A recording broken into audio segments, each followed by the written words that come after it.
প্রস্তাবিত বাজেট ঘিরে চলছে নানা হিসাব নিকাশ। কেউ দেখছেন সম্ভাবনার বার্তা, কেউ দেখছেন বাস্তবায়নের চ্যালেঞ্জ। বিনিয়োগ, রাজস্ব ও কর ব্যবস্থার নানা দিক নিয়েই বা কি বলছেন বিশেষজ্ঞরা। রাজশাহী থেকে তাই তুলে ধরেছেন আবরার শাইর।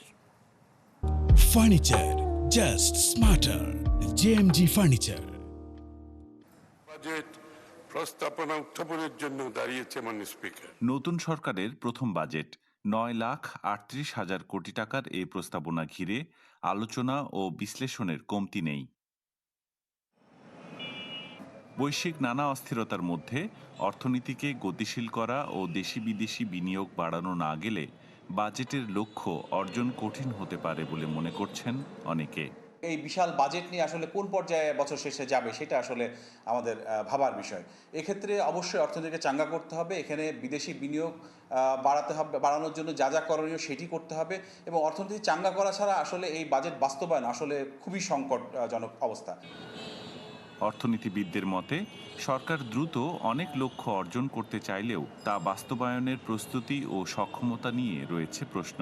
কেউ আবার মনে করেন সুশাসন, দুর্নীতি নিয়ন্ত্রণ এবং বাজার ব্যবস্থাপনায় শৃঙ্খলা নিশ্চিত করা গেলে এই বাজেট বাস্তবায়ন সম্ভব।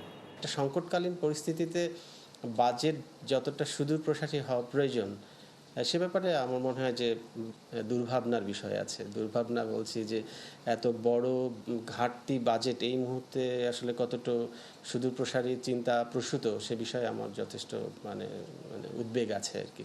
এখানে সুশাসন, আমাদের বাজার ব্যবস্থাপনার মধ্যে যে বিষয়গুলো আছে সেইগুলা যদি আমরা উন্নয়ন করতে পারি তাহলে অবশ্যই এটা কিন্তু তেমন কিছু প্রভাব ফেলবে না অর্থনীতির, বরং আরও ভবিষ্যতের উন্নয়নের জন্য ভিত্তি স্থাপন করবে।